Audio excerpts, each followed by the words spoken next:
Welcome back to my channel, Navigating Midlife Live. In menopause, why does everything feel so hard? I'm Connie Pertula, the Menopause Navigator and Certified Nutritional Practitioner. And I'm so glad that you are here today to understand more about this feeling that you have. I sometimes hear clients say, and I've even said it to myself, I feel like I'm losing my mind.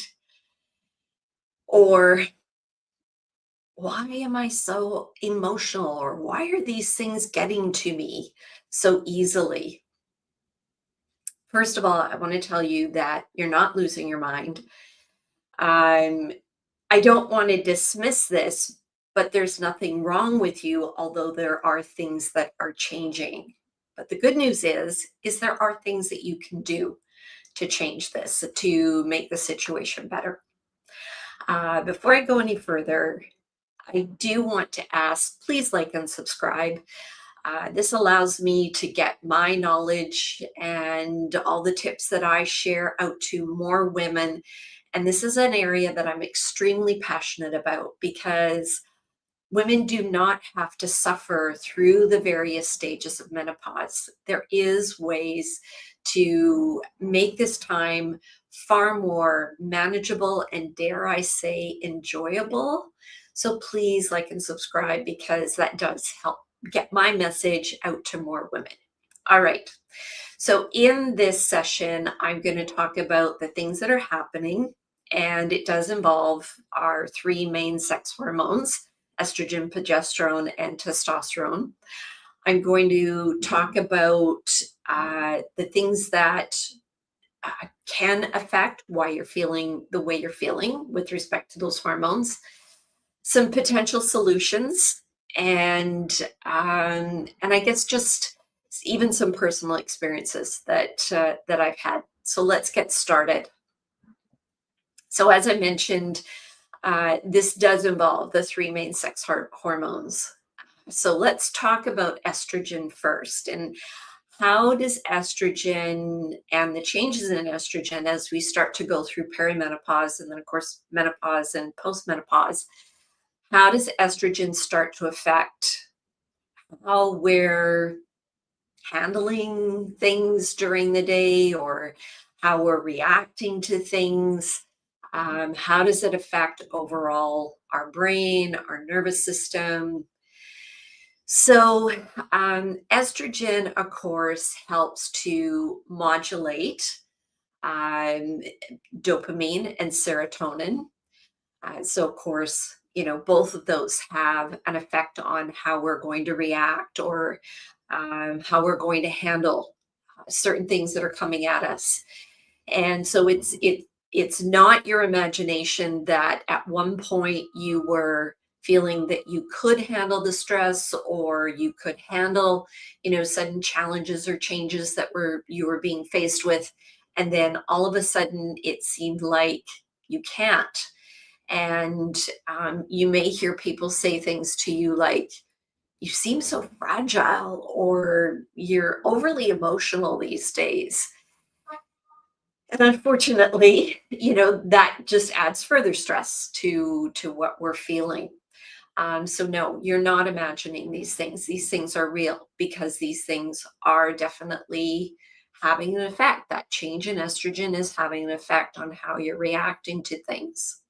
The other thing is estrogen modulates the amount of glucose and how our brain is using glucose. And of course, one of the main sources of energy for our brain is glucose. We always hear how bad glucose is, but it's our brain's preferred source of energy. So as estrogen changes, that metabolism within the brain or how the brain utilizes glucose starts to change. It doesn't use it as efficiently. So this is where sometimes we can feel, we're maybe not reacting as quickly to, a question or a situation, or, feeling that brain fog effect. So estrogen does definitely have an effect on that. Estrogen also can affect our mood and our mood swings. So, one moment we might be feeling great, and then the next moment, all of a sudden, we're feeling very unsettled or um, kind of unstable. I know there's times, and it's so funny when I think back now, because if you've watched any of my videos before, I've explained how I didn't even realize perimenopause was a thing. I didn't know anything about it until I went to school and started to learn all this stuff. So when I think back in, times where either with a partner, how I was reacting to maybe things that they said or stressful situations that we had, and those would be the comments. You seem so fragile. Why are you so emotional? Why are you reacting this way? And there would be times where I would even think to myself, what's happening? Is the stress getting to me? Am I taking too much on? Like I started to look at everything. I never thought that it was my hormones. Even with respect to maybe not thinking as quickly. And I was in highly demanding positions at that time. I just moved into the technology world. And if you've ever worked for a small startup company, it's a lot of demands that are put on you. So I put a lot of pressure on myself to, basically keep up, to be able to cope with everything, learn everything. So we can sometimes be really hard on ourselves because it's like, why can't I do this? I used to be able to do this. Why am I not coping with this anymore? And we can be very hard on ourselves. And really, in all fairness, um, we do need to be kind to ourselves. But in the heat of the moment, either in a meeting or something that you're being challenged by, uh, sometimes we just look at ourselves and say, "What's wrong with me?" And there really isn't anything technically wrong with you. So that's kind of estrogen's role. Let's talk about progesterone. Progesterone is, I always call it the relax hormone. That's the hormone that allows us to be a little more calm, not feel the anxiety. It of course helps us sleep better at night. So as progesterone is declining as we go into perimenopause and further on into the stages of overall menopause, as that progesterone is declining, we're not sleeping as well. Well, what happens when, just normally we don't get a good night's sleep, even prior to, going through the stages of perimenopause? Well, sometimes our reaction times, our thinking, all that kind of stuff can be slightly delayed. Well, when we're going into menopause or into perimenopause, that can feel like it's happening every single day. That, why am I not able to handle these stressful moments? Why am I feeling more anxiety? And it's a combination. It is a combination of not sleeping well, and also because that estrogen or that progesterone hormone is declining, then that's where it does um, really affect our mood. We can have massive mood swings where we can suddenly go into a point of rage. I remember at one point when I first moved into the technology world, and as I say, there were a lot of demands put on me. And I remember one of my bosses saying, you can be quite aggressive at times. And it kind of made me laugh. It made me laugh that a male boss was saying to me that, I could be quite aggressive at times, where, men can come across to each other quite aggressive, and that's acceptable, but a woman coming across as aggressive, and I think more of what it was rather than aggressive was um, sort of reactionary to maybe what was being said, and also somewhat protective because I was in a very male dominated industry. And yeah, so anyway, it was just kind of funny to for somebody to say that to me. I'm not an aggressive person at all, but if I'm challenged, yes, I will defend myself. And when you're in a male dominated world, if you come across like another man, suddenly you're an aggressive female. Enough of that. I talked about the sleep. The other thing that progesterone can really affect is our memory. And again, it's, partially to do with the lack of sleep, but it does help to support our memory. So this is where, we can be trying to think of a word and that word's just not coming forward. Or, one of the things that I was really concerned about when I left the corporate world and decided to study nutrition, and I was going to do it for 2 years, and I kept thinking to myself, oh Lord, is my memory going to be able to support me? And I had to use all sorts of various techniques to um, study and remember things. But I think I was very fortunate because I was studying my passion. And for some reason, all of that information was staying in my brain, most definitely.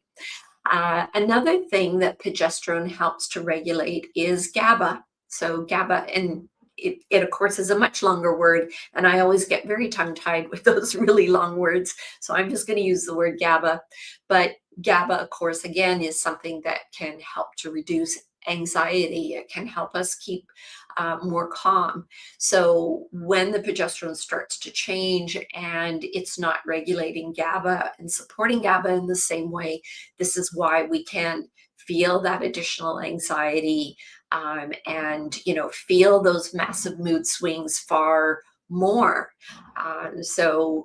Again, there's nothing technically wrong with you. It's just what's changing in your body, and knowing that you're not losing your mind, or that you're not turning into this awful aggressive person that's just always angry or combative or argumentative. Um, so yes, I want to keep reassuring you that there is nothing technically wrong with you. You just need to understand what's going on and then how you can support your body. And then, of course, testosterone. And yes, women have testosterone. It's being talked about more and more. In fact, I'm actually seeing a lot of posts on social media right now about testosterone and the importance of testosterone. And the one thing, so I'll talk about testosterone, and then I'm going to, provide a little bit of a disclaimer, or I guess just some advice based on all of my knowledge. So testosterone, I always call our motivation hormone. That's and when we think about men, right? Men have higher levels of testosterone than what women do, but we still have good levels. But when we think about men, of course, the higher the testosterone, sometimes like the more driven a man will be, sometimes also more aggressive than a man will be. But, those are the things that are associated with testosterone, of course, muscle, all that type of stuff. So when we think about testosterone for women, it is that sort of that motivation hormone. It's the hormone that gives us the drive, or the ambition to do certain things. So when we start going through the stages of menopause, and you might have this like really long to-do list of things that you want to do, or um, you want to be more motivated maybe at work than what you are, but then there's days it's just like, oh, I just don't feel like doing anything. That was yesterday for me. For some reason, I just had very little motivation. I was basically pushing myself to get things done, And I know when I work in that state, my work just it just isn't as good. It just isn't um I just don't believe that it's as valuable when I'm sharing information or creating a document.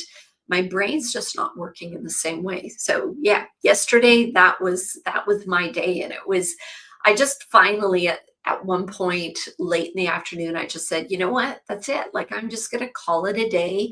I'm not going to force myself.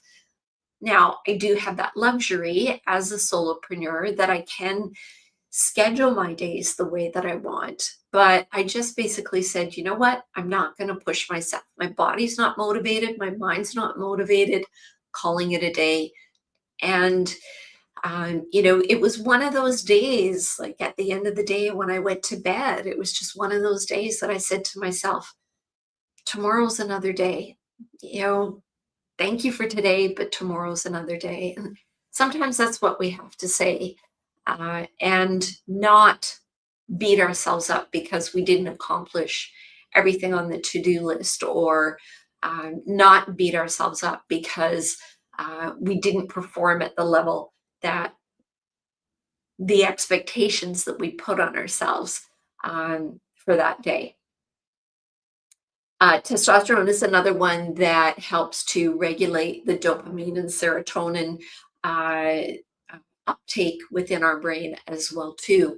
So that's the feel good and the happiness, all that kind of stuff, right? Between the dopamine and the serotonin, and that sort of um, uh, reducing those levels of anxiety or aggressiveness, all those types of things, reducing the sadness. So, when that testosterone changes, that's where we can really start to feel a number of these things. And then overall emotional stability. So, sort of similar to progesterone. So you can see that all three of them have uh, aspects of each other, of as far as how they support us and support our brain and our nervous system. But they each have their own components as well too. So they do all definitely work together. So what is the solution? How do you start to, I guess, address this? One is, as I say, just being aware that you're not turning into this awful person, and you're not suddenly very fragile or unstable. There are reasons for it, and this is where it is important that that we I mean, do you want to say in your office, I'm going through perimenopause, take it easy on me? We could react that way. As I say, I had no idea I was going through perimenopause. I don't know if I would have used that as an excuse in a male dominated office of, be kind to me today. I'm going through perimenopause. They probably all would have went, what's the matter with you? It probably would have brought on even more reaction. Maybe not so much today because it is being talked about more so.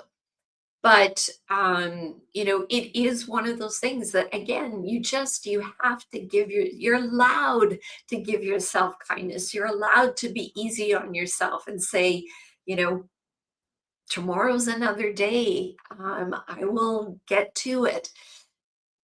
People who are also another perspective here, people are also affected by the seasonal changes. Some people have a really hard time through winter as it is. And then, of course, we have these hormone changes on top of that. So it can really amplify some of those feelings, especially the feelings of depression. And I have heard women say, like, I feel suicidal. I just feel like I don't want to be here.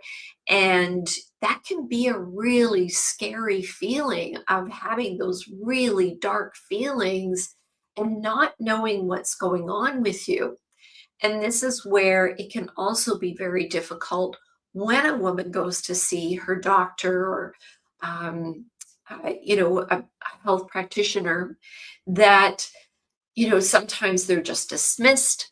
oh, it's just, it's the weather, or sometimes, they're just automatically given an antidepressant without really searching for what else could be going on. Because unfortunately, there are still medical professionals out there that don't believe that perimenopause or the transitioning through the stages of menopause has that big an effect on a woman to cause these feelings. So it is important that when you're going to see your medical professional, that you say, this is really affecting my life. It's affecting how I show up every day.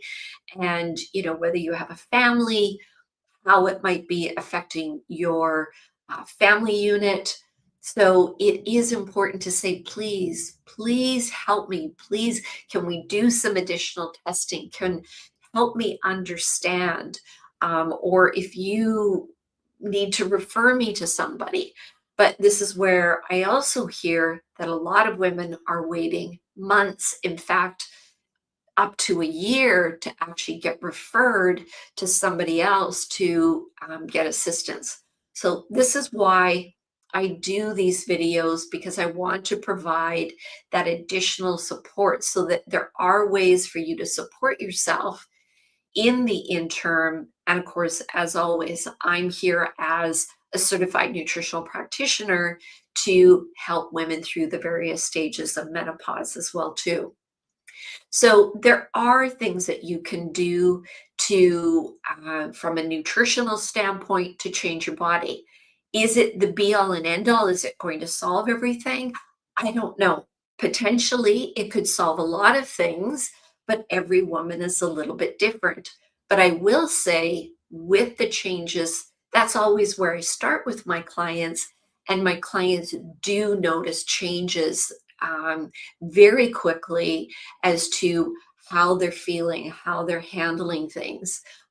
Do we sometimes need to utilize certain supplementation to further improve that? Absolutely. And are there cases where, for some women, that a type of hormone therapy can provide additional support? Absolutely. So there are solutions. There are a lot of options. But I know that there's a lot of women out there that would like to start things naturally, as opposed to just automatically going to hormone therapy or, some type of antidepressant medication. So from a food standpoint, okay, don't shoot the messenger, but this is where, watching your alcohol intake. And if at all possible, if you can totally eliminate alcohol, that would make a really big difference for you. So, alcohol, we know, affects the gut microbiome, which has an effect on our overall mood and the way that our brains work. So, reducing the alcohol, that of course is going to be beneficial for our gut microbiome. And we do know that alcohol is a depressant overall. So we might feel good in the moment, but a day or two later, that's when the effects start to come on. And that's where the mood swings can really happen as well too, because of having, a glass of wine or two. For some people, it's only one glass and it can have a lingering effect for a couple of days. So that's the first place that I'd recommend starting. The other thing that I would recommend focusing on is whole food ingredients. And, a lot of my advice is very similar through all of these videos that I provide. Cutting out the refined food. There's so many studies out there, not just, and in a lot of cases, not even on women who are navigating the stages of menopause, but on certain age ranges. For example, they've done studies on teenagers removing refined food and removing sugars, and how their overall emotional state has changed. how their brain function changes. So we do know, we've seen this in other ages of the population where studies have been done in older people, and seeing how, making sure that people are getting enough protein. Protein is a big one to support our overall body and overall brain function. Reducing those refined foods and those sugars does make a big difference. When it comes to sugars, focusing on fruit, as fresh fruit, not dried fruit, because dried fruit is very high in fructose, which doesn't really help us, but focusing on fresh fruit, and as much as possible, focusing on what is in season. So those two things, as far as the alcohol, and focusing on whole food ingredients, that can make a big difference. Now, in some cases, supplementation can definitely help. For example, things like magnesium bisglycinate. That can be a great one for helping our overall nervous system, helping our overall calm. So that could be beneficial. Now, one caveat that I will put on with supplementation is it can interact with medications that you're on. So this is something that I would actually talk to a pharmacist where you're getting your medication and saying, I was thinking of taking this supplement. Would this interact with the medication that I'm on? Your pharmacist is the best person to ask, as opposed to your doctor, because the pharmacist, that's their specialty. They know what the interactions are. And if they don't know, they actually have access to a database that can provide them with that information as far as what the interaction would be. So that's what I would recommend. Another good supplement for helping overall stress is a good B complex. I don't I don't generally recommend just one of the B vitamins. I do find that all of the Bs work best together. So taking a good B complex that has decent levels of Bs in them. And I've talked about this before, and I'll provide the link at the end. Is I have talked about supplementation in another one of my videos. And yeah, so a good B complex, and with good concentrations, because there are some supplements out there that have very low concentrations, and they're really not doing you much good. You need to have a decent level of each of the supplements, because, as I say, they work synergistically, but you need to have enough of them so that they're providing the benefits that they're meant to. Now, something else that's become very popular for women and talked about is creatine, and how can creatine help us? And I take creatine on a regular basis. I take it so often, like, as I say, on a regular basis, that, do I know how much it's helping me? I don't know. I can't say specifically, but I do know that I'm I feel very focused when I'm working. I don't feel like I have a lot of brain fog. There are days that I'm searching for a word, or I'm trying to remember something. But sometimes I think that that's just busy mind that's getting in the way as well too. That when I'm searching for a word, I'm thinking about too many other things, and that word's not coming to me. So that's my excuse. That's what I'm going to use. But creatine is something. Creatine monohydrate. Finding one that's just a good straight creatine monohydrate. It has absolutely no flavor whatsoever. And I would look for a professional grade that is sold either in a naturopathic office or in a natural pharmacy, so that you're getting a good quality creatine monohydrate. So that can help as well too. Are there other things that can help? Absolutely. I mean, we could talk about omega 3s, the benefits for the overall um, body with respect to omega 3s and overall brain health. So there's a lot of other things, but that's where I do prefer to start with food first, see how those changes are supporting my client, and then adding in the supplementation after we start to see the changes in the overall, you know, choices with respect to nutrition. So I'm in the process of creating a guide, and I know I should always have my guide done before before I get my video done, but sometimes it just doesn't happen. As I say, yesterday was not a productive afternoon. So it was one of those things of let's just give and come back at this again.